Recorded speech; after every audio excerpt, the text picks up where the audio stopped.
So the supplies that you'll need for this session today is some simple ingredients, some simple supplies. You need a pipette or some kind of mechanism to use for dropping the water.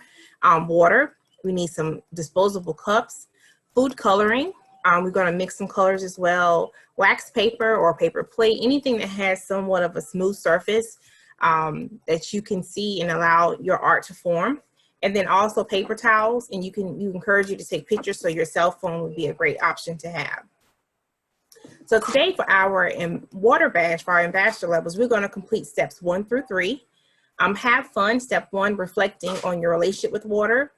Step 2, celebrate water art by creating your own. Step 3, find out water issues that are happening globally, locally, nationwide. And then step 4 and 5, you will complete on your own, which is explore water solutions and educate and inspire others with a splash. So as most of our Girl Scout meetings, we're going to start with the Girl Scout Promise and the Girl Scout Law.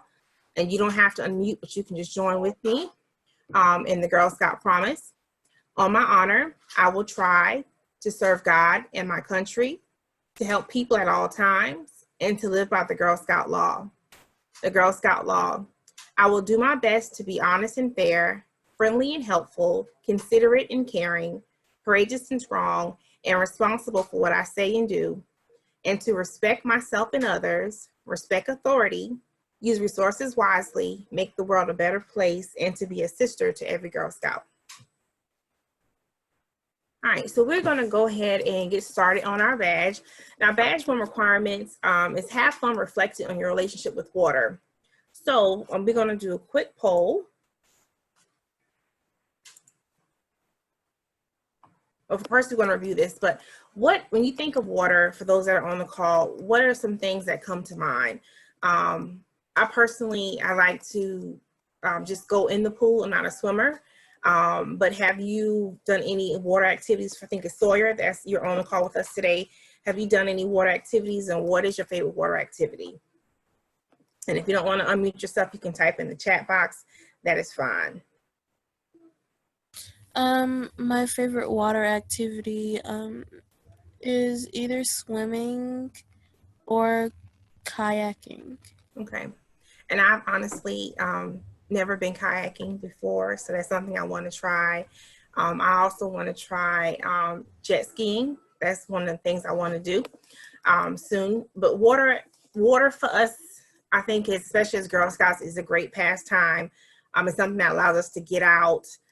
It is fun. If you have a fear of water, of course, practicing water safety, but this is a great way for us to just kind of communicate with each other, build that sisterhood, and even great family activities. Okay, so to get us kind of start thinking, we're going to do a poll about, and Danielle has to log me in. Danielle, would you be able to pull up the poll? Let me see if it'll let me. No, because unless you make me administrator. Okay.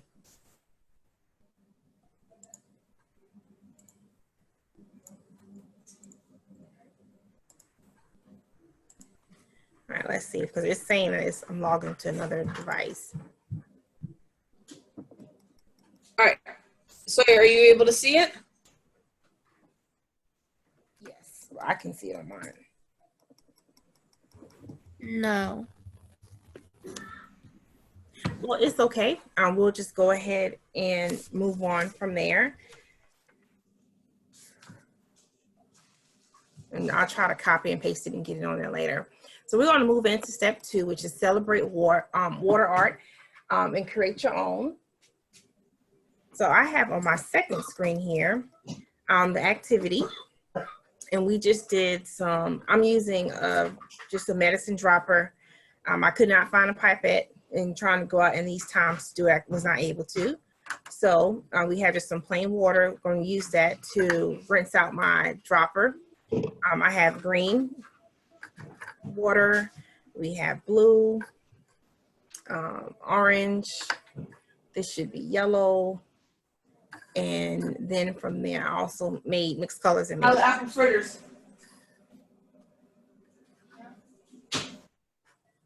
Okay, so I'm just going to take my medicine dropper and I'm just going to do a design. So Sawyer, right now it's just you and I on the call, which I do appreciate you for giving us your time this morning. So when you think of water, what's the first thing that comes to mind?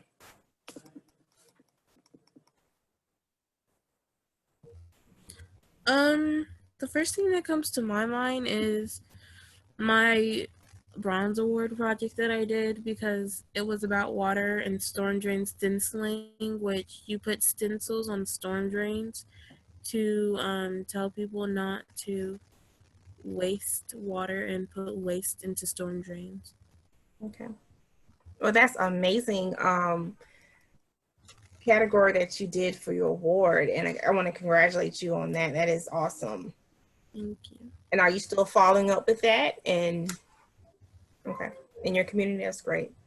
When I think of water, a few things come to mind. I think of the price of water, how much it costs for us to buy bottled water. In addition to, I think of like large bodies of water, the ocean, the lakes, our beaches. And I think of just those geographical places of water is at. In doing this research for this badge work, I kind of thought about also how we mindlessly waste water. During this time, I have to personally fight with my son, like, hey, finish a bottle of water, don't waste it.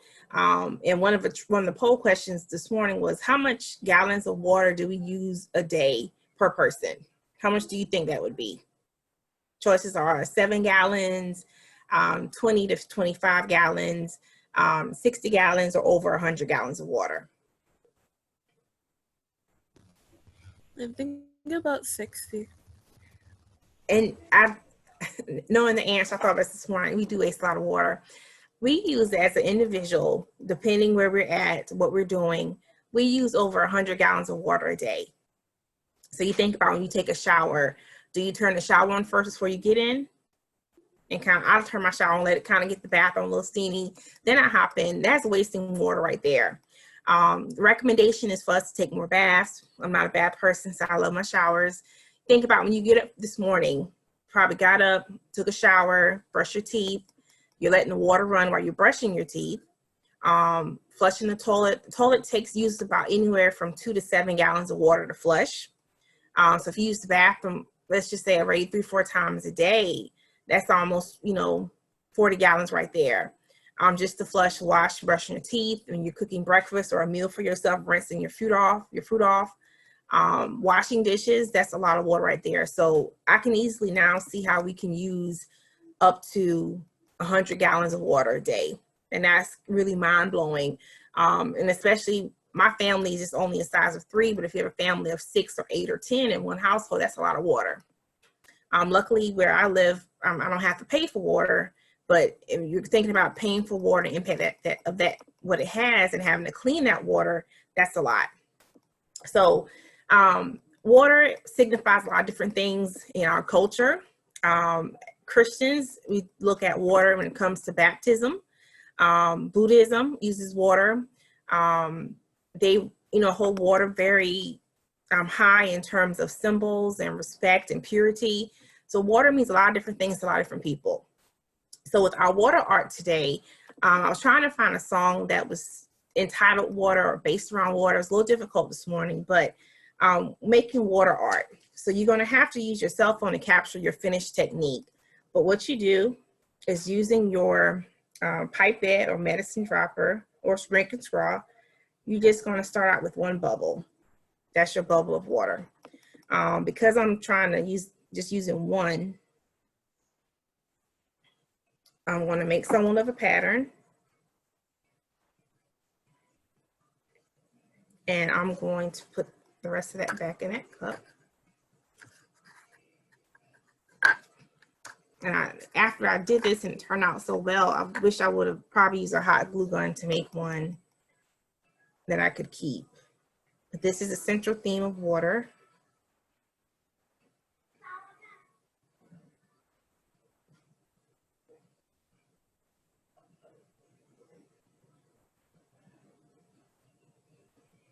And I'm just being creative. I thought about maybe next time printing out some kind of image and then putting the water art on top of it. So I want to use all of my colors.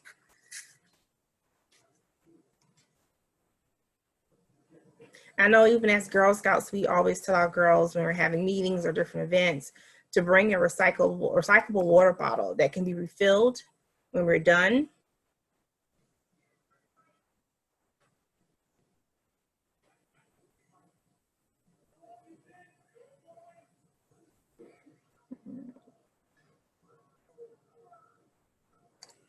Hope I'm putting it back in the right container.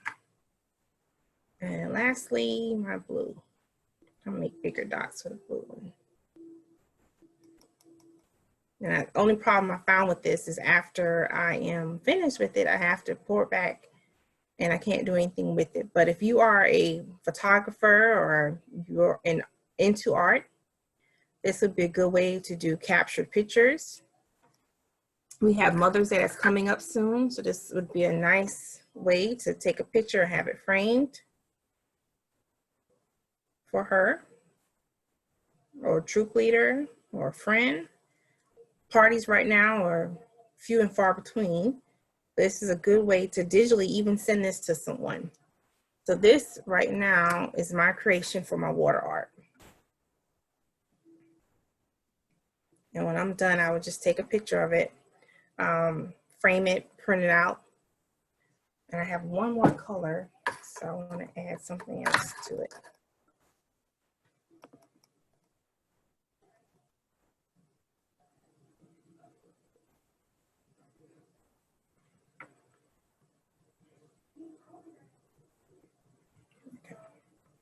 So this was our activity. I know I'm going maybe a little fast, but this is just an example of what you can do.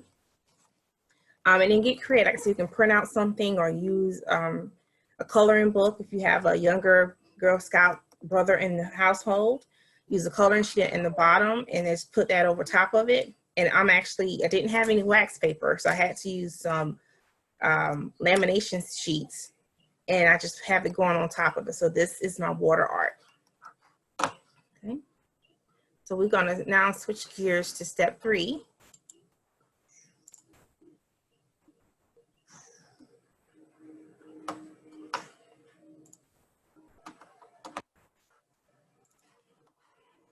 And step 3 is find out about water issues. So what are some water issues? And I'll share a few. We have some right here in our country. Flint, Michigan was one where when most developments are taking place, they're not using metal pipes. They're using like the industrial grade PVC. And that helps in terms of if the pipe were to burst, we could just stop it, cut the pipe, do another fitting and replace that pipe like it was never broken.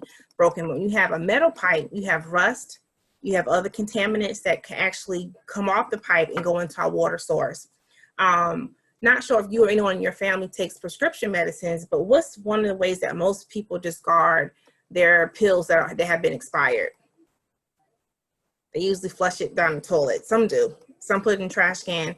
I know in the city of Columbia, they did a study where, not Columbia, the city in Texas, they did a study where so many people were dumping their prescription pills on the water, it actually contaminated the water.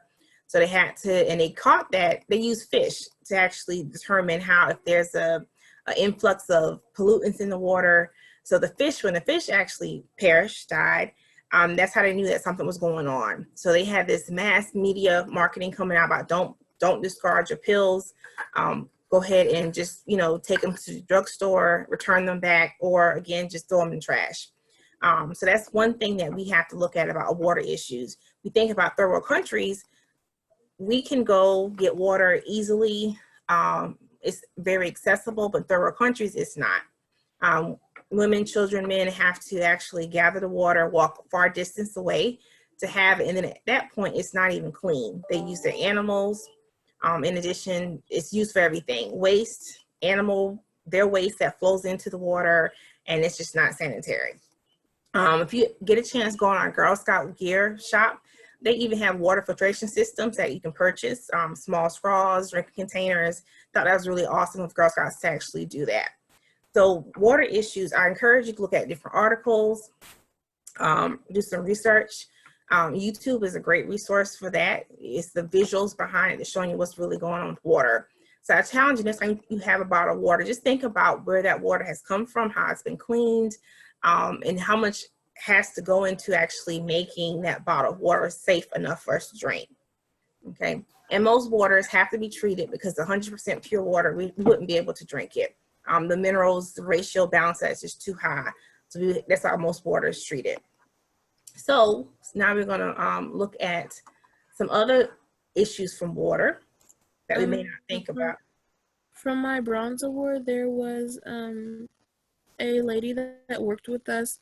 She was a water specialist, and she works with people to preserve the water and make sure that no one's wasting it and no one's putting waste into the water because of rain and we waste water and stuff like that. And one of my poll questions, out of the following edible items, almonds, watermelon, tomatoes, and potatoes, which ones do you think require the most water to grow or to be produced? And that was almonds, watermelon, tomatoes, and potatoes.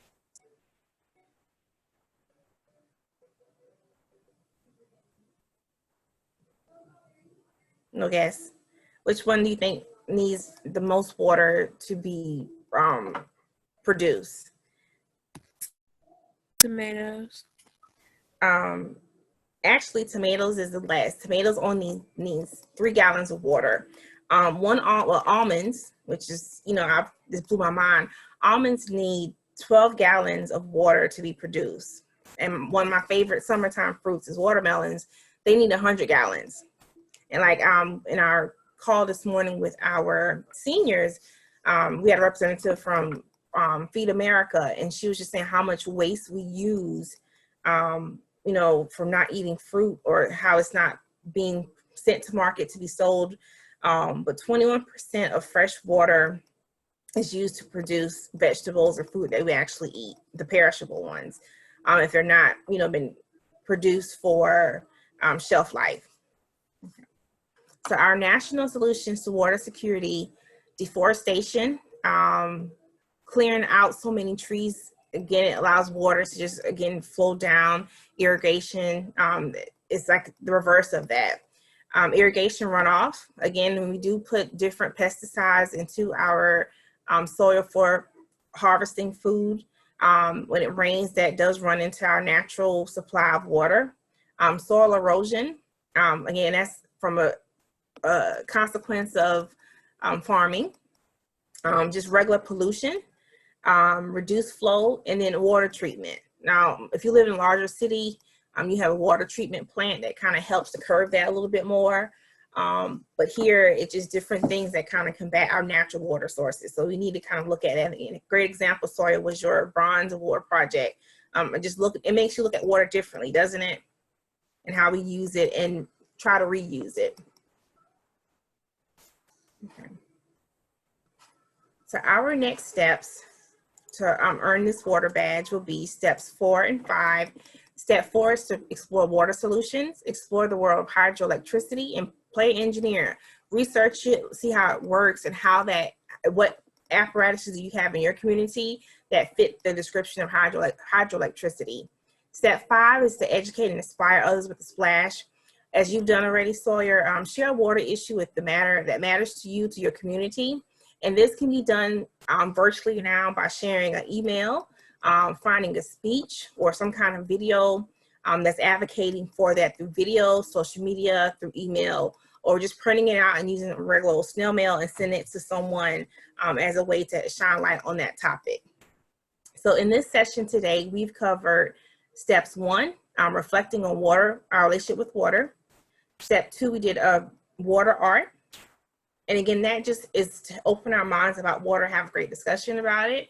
And then step 3, we talked about water issues that are affecting our world, country, us immediately. And then other ways that how it impacts the whole process of the ecosystem. And then now steps 4 and 5 are to doing your own. where you can explore water solutions and educate and inspire others with the splash. All right. Did you have any other questions? If you want to share anything with us before we leave today? Okay, today we have a 3 p.m. Facebook Live, and we also have a 5 p.m. Girls Only Zoom Lounge where we're doing a book chat. So if you have your favorite book, we want you to join and just share with us your thoughts on your book and what you're reading right now. But until then, I will see you soon and have a wonderful Friday. Thank you so much for joining us. Thank you.